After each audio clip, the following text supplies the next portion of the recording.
My guest is Jack Pelligrino. He is the Director of Purchasing and Contracting for San Diego County, and that's California, correct? That's California, it is. All right, so everything about California tends to be big. Give us a sense of the scope of the county and the scope of the procurement activities that you're involved with. Okay. The County of San Diego, little known fact, is the second largest county in California of the 58 counties. And it's also the fourth largest county by population in the nation. It's really, not only from a population point of view, we're about 3.3 million residents. So you would be like the fifth biggest city in the country, too. We would. We would be, definitely in the top handful. Wow. But also geographically, what makes us unique is geographically we're so large. We are about 4,200 miles as far as a county. Right. We have 75 miles of beautiful beach. If you've ever been out to Oceanside, Del Mar, Coronado. Yep. So we go all the way from the border all the way up to Orange County, and then all the way inland to Imperial County, Riverside, and San Bernardino. So those are our borders. So it's a big area. What kind of budgets are you dealing with So for procurement?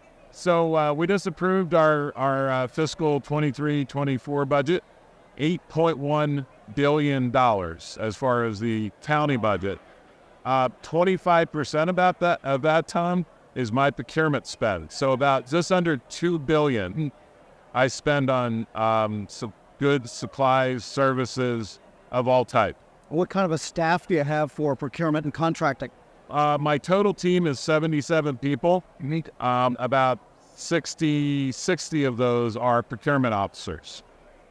So, right, then you make a distinction between, in the title, procurement and contracting.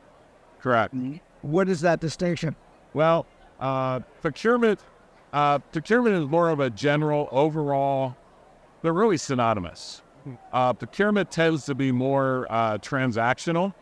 It's usually supplies and services that are more commodity-based, versus contracts are usually service-based. They usually have more complicated scopes of work. And typically we do contracting via what's called an RFP, request for a proposal, right, where we may not award to the lowest price. We use best value, which is other factors, quality, technical capability, and price as another factor. Sure. So when you're buying a Gradall, that might be the best price. Correct. But if you're buying some kind of a technical service, it's a different story. Of that $2 billion, about $600 million of it is health and human services, which is every gamut of health and human services, social services, aging and adult services, behavioral health services. That's where a lot of our contracts are right now, at behavioral health. Right. Yeah, so that's where the quality, outcomes, and so forth might outweigh price. Absolutely, because different providers, we do a lot of business with nonprofit providers, and as such, they all have different cost structures. And really what we're looking to do is have the best, as you said, outcomes and results for the dollars that we're spending. And what about digital services? You're buying, is the county in that mode that so many locations are to provide better citizen services through digital, online, and all of this? Yes, that's one of the things that we're very proud of. If you went out to the County of San Diego website, you would be, I think, very impressed about the amount of access. One of the things that we really work hard at is full transparency in everything we do. For example, this new budget that was just approved, the full budget is out there, and we call it open budget, and you can see it by line item of where the money is going, where it's programmed to go. All right, we're speaking with Jack Pelligrino. He's Director of Purchasing and Contracting for San Diego County, California. And at NCMA, you were talking about flow down of federal rules and regulations for procurement. What's the connection between what the feds do and what a big county does? Well, it's all about the dollars. A lot of my dollars, a significant amount of our dollars come from the federal federal program. And every one of them has a string attached. Absolutely. We follow the full rules promulgated by Office of Management and Budget. So really, and sometimes the money comes into the state. I have the great state of California above me. So it comes into the state, and then the state flows it down to me, and then the state puts their rules on top too. So I have the federal rules, the state rules, and then within whatever the grant vehicle is or whatever the program is, contract that comes to us, there's always agency rules, maybe FAR provisions, the other provisions that are unique to that agency. So it's not just the FAR at the federal level, but it's all of the CMS regulations, Health and Human Services, Labor Department. It goes on and on. Veterans Affairs. For example, Health and Human Services, they have very specific requirements, right, as far as who is eligible for reimbursement for those services. So we have to ensure that is now a flow down in our contract to, as I said, our nonprofit providers. So it's a giant compliance exercise. It is. How do you get it abstracted so that it doesn't eat your work alive? Well, we really have, I'm blessed with a great staff. And what we do is we have some really wonderful templates that we've developed over time. So we always make sure those templates are up to date. So, for example, there was some new legislation. It's something called the BIRD Act. I don't know if you remember the BIRD Act.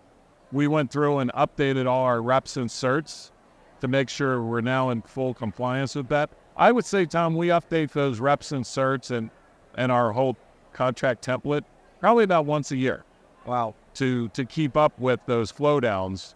And then we very consciously, when we get into a program, lay out a compliance matrix, like you referred to, and make sure we covered everything. So there's no artificial intelligence way to automate? Not yet. I'm looking for that. So I'm going to do some shopping here a little bit later. So we'll see. All right. The other thing I wanted to ask you about is use of federal contracting vehicles for commodities. Okay. Here's what I'd like to do. This might be controversial, but I wish Congress would open up all the GSA schedules to state and local governments. Right now, I can only purchase off the IT schedule and also the public safety schedules. There was a consolidation of all the schedules a few years back. Right. But those distinctions for non-federal purposes are still in place. Yes. The only time I was able to do it, and this was a horrible thing, it was during the pandemic. All schedules were open to us during the national emergency. But I don't know why they're not with us every day of the week. And really the advantage would be, although I'm a very large county with tremendous resources and buying leverage, there's 3,000 counties in the nation that don't have the purchasing leverage that I do or the staff to do that. So opening up those federal schedules would help those organizations immensely. Those would give you more flexibility, you would think, than maybe some of the NACO or the statewide or the NACIO contracts that they oversee. Right. And you know, I'm a member of the Chairman Advisory Board right now. And one of the things we're looking to do is put together some contracts that will benefit counties. And so I see that in the future. Now, again, I'd like to see the federal government help us a little bit, but... Well, NASA Stoop is right over there. Maybe you could get them to turn the screws. Maybe. That's an idea. All right. Jack Pelligrino is Director of Purchasing and Contracting for San Diego County, California. Thanks so much. Thank you. It's been a pleasure. Pleasure.